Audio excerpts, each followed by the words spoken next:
आप सभी साथियों को जय हिंद। अंकित एजू पॉइंट पर मैं अंकित आप सभी साथियों का बहुत बहुत स्वागत करता हूं, अभिनंदन करता हूं।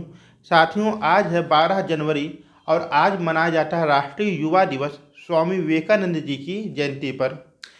स्वामी विवेकानंद जी की एक बहुत ही महत्वपूर्ण पंक्ति थी, उठो जागो और तब तक ना रुको जब तक कि अपने लक्ष्य को आप प्राप्त ना कर लो। इन्हीं पंक्तियों को चरितार्थ करते हुए मैं आप सभी युवा शक्तियों को नमन करता हूं। आइए आज का हम लोग अपना जीएस का सेशन शुरू करते हैं। इसमें आज कुछ महत्वपूर्ण क्वेश्चन मैं लेकर आया हूं, उनको हम लोग देखने का प्रयास करेंगे और जो एक्स्ट्रा जानकारी मैं दूंगा, अगर आप लोग के लिए वह नई होगी तो उसे अपने नोटबुक में आप नोट डाउन कर लीजिएगा। आइए शुरू करते हैं अपना सेशन। पहला है, साइप्रस की राजधानी क्या है?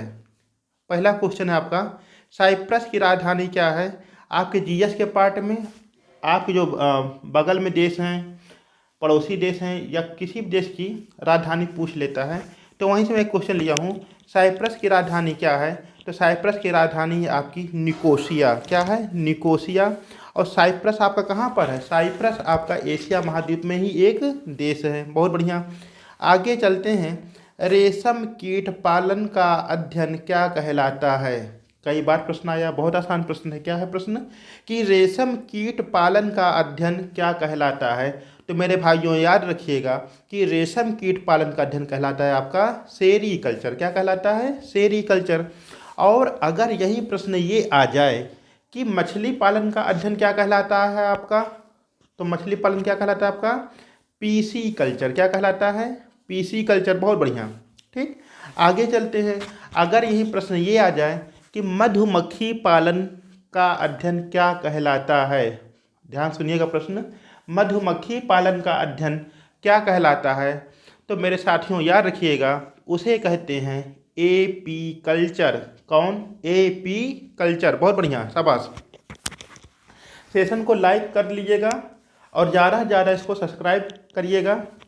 अपने मित्रों के पास भी इसको क्या करना है? शेयर करना है। ठीक, आगे चलते हैं। आज का बहुत ही महत्वपूर्ण क्वेश्चन है, आप लोग प्रैक्टिस सेट में कई बार देखे होंगे। प्रश्न क्या है? राष्ट्रीय ग्रामीण विकास संस्थान कहाँ पर स्थित है? क्या? राष्ट्रीय ग्रामीण विकास संस्थान कहाँ स्थित है? तो मेरे भाइयों इसका क्या जवाब हो जाएगा? हैदराबाद। कहाँ पर? हैदराबाद। बहुत बढ़िया। अगर प्रश्न ये आ जाए यहीं से कि हैदराबाद आपके किस नदी के किनारे स्थित है? प्रश्न है, हैदराबाद आपके किस नदी के किनारे स्थित है? तो याद रखिएगा, हैदराबाद आपका है मूसी, मूसी नदी के किनारे। कहाँ पर? मूसी नदी के किनारे। बहुत बढ़िया। अगला प्रश्न है, किस वेद को संगीत का जनक कहते हैं? आप सभी जानते हैं वेद कितने हैं? 4 हैं। कौन कौन से हैं?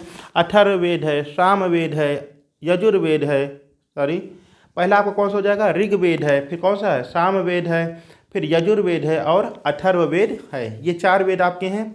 इसमें से आपका ऋग्वेद, सामवेद और यजुर्वेद को मिला करके वेद त्रयी कहा जाता है। इन तीनों वेदों को वेद त्रयी कहा जाता है। इनकी रचना प्राचीन काल में हुई, जबकि अथर्ववेद क्या है आपका? नया वेद है, नवीन वेद है। ठीक, तो पूछ रहा है किस वेद को संगीत का जनक कहते हैं? तो संगीत का जनक कहते हैं मेरे भैया हम लोग सामवेद को। किसको कहते हैं? सामवेद को। बहुत बढ़िया। अगला क्वेश्चन है, very very most important question. कह रहा है, ब्रह्म समाज के संस्थापक कौन थे? क्वेश्चन है, ब्रह्म समाज के संस्थापक कौन थे? तो याद रखिएगा, ब्रह्म समाज के संस्थापक थे राजा राम मोहन राय। कौन? राजा राम मोहन राय। और इन्होंने 1828 में, कब? इन्होंने 1828 में ब्रह्म समाज की स्थापना की थी। कब की थी? 1828 में ब्रह्म समाज की स्थापना की थी। अच्छा, अगर प्रश्न यहीं पे ये आ जाए कि इन्हें राजा की उपाधि किसने दी थी? किसकी? राजा की उपाधि किसने दी थी? तो याद रखिएगा कि मुगल सम्राट अकबर द्वितीय के द्वारा इन्हें क्या दिया गया था? राजा की उपाधि दी गई थी। बहुत बढ़िया प्रश्न है। आगे चलते हैं। प्रश्न है आपका, खानवा का युद्ध कब हुआ? कौन सा युद्ध? खानवा का युद्ध कब हुआ? तो याद रखिएगा, खानवा का युद्ध होता है आपका 1527 में। और किसके किसके बीच होता है? तो बाबर और राणा सांगा के बीच में होता है। यहाँ पर बाबर की सेना राणा सांगा को हराने में क्या होती है? नाकाम सिद्ध होती है। तो ये लोग एक षड्यंत्र रच करके राणा सांगा के सैनिकों को मिलाकर अपने में राणा सांगा को विष दिला करके मार देते हैं। इस तरह से यहाँ पे विजय किसकी हो जाती है? बाबर की हो जाती है। बाबर भारत में 4 लड़ाइयाँ लड़ता है। पहली पानीपत, कब? पानीपत 1526, दूसरी खानवा 1527, तीसरी चंदेरी 1528 और चौथी घाघरा। घाघरा कब हुई थी इसकी? 1529 में हुई थी।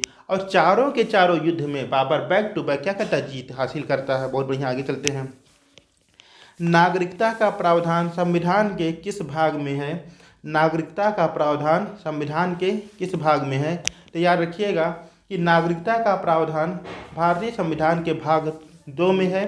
आर्टिकल नंबर आपका 6 से लेकर आर्टिकल 11 तक का आपके नागरिकता से संबंधित आर्टिकल हैं। बहुत बढ़िया, आगे चलते हैं।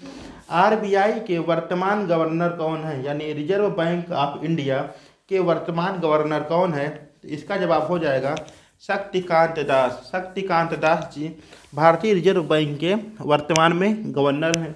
अब प्रश्न अगर ये आ जाएगा कि आरबीआई का हेड ऑफिस कहाँ पर है, तो आरबीआई का मुख्यालय आपका कहाँ पर है? मुंबई में है। आगे चलते हैं। अगला है प्रेयरी घास के मैदान कहाँ पाए जाते हैं? प्रश्न है आपका प्रेयरी घास के मैदान कहाँ पाए जाते हैं? तो याद रखिएगा आपके प्रेयरी घास का मैदान पाया जाता है उत्तरी अमेरिका में। कहाँ पर? उत्तरी अमेरिका में। वहीं पर जो है डाउन्स, अगर पूछेगा डाउन्स घास के मैदान कहाँ पाए जाते हैं, तो वो पाए जाते हैं आपके ऑस्ट्रेलिया में। कहाँ पर? ऑस्ट्रेलिया में। बहुत अच्छी, ठीक। सेशन को लाइक और सब्सक्राइब भी कर दीजिएगा चैनल पर नए हो तो। आगे चलते हैं। बहुत ही महत्वपूर्ण रचना आपकी कई बार पूछी गई है कि गीत गोविंद के लेखक कौन है? किसके? गीत गोविंद के लेखक कौन है? तो याद रखिएगा गीत गोविंद के लेखक हो जाते हैं जयदेव। कौन? जयदेव को गीत गोविंद के रचनाकार या लेखक माना जाता है। आगे चलते हैं। विटामिन सी का रासायनिक नाम क्या है? प्रश्न है विटामिन सी का रासायनिक नाम क्या है? तो याद रखिएगा विटामिन सी का रासायनिक नाम है एस्कॉर्बिक एसिड। क्या नाम है? Ascorbic acid. आपकी 2 विटामिन बी और सी जो जल में घुलनशील होती हैं। अगर इनके रासायनिक नाम की बात किया जाए तो विटामिन ए का रासायनिक नाम क्या है? रेटिनॉल। बी का क्या हो जाता है आपका? विटामिन सी का रासायनिक नाम क्या है आपका? Ascorbic acid. आगे चलते हैं। घुड़सवारी में अर्जुन पुरस्कार पाने वाली पहली भारतीय महिला कौन बनी हैं? कौन? घुड़सवारी में अर्जुन पुरस्कार पाने वाली पहली भारतीय महिला कौन बनी हैं? तो अभी याद रखिएगा जल्दी में इनको पुरस्कार मिला है। इनका नाम है दिव्या कीर्ति सिंह। क्या नाम है? दिव्या कीर्ति सिंह। इस तरह से आज का हमारा महत्वपूर्ण प्रश्नों की यह श्रृंखला समाप्त होती है। मिलते हैं अपने नए वीडियो में। तब तक के लिए अपना ध्यान रखिएगा और चैनल पर नए हैं चैनल को सब्सक्राइब भी अवश्य कर दीजिएगा।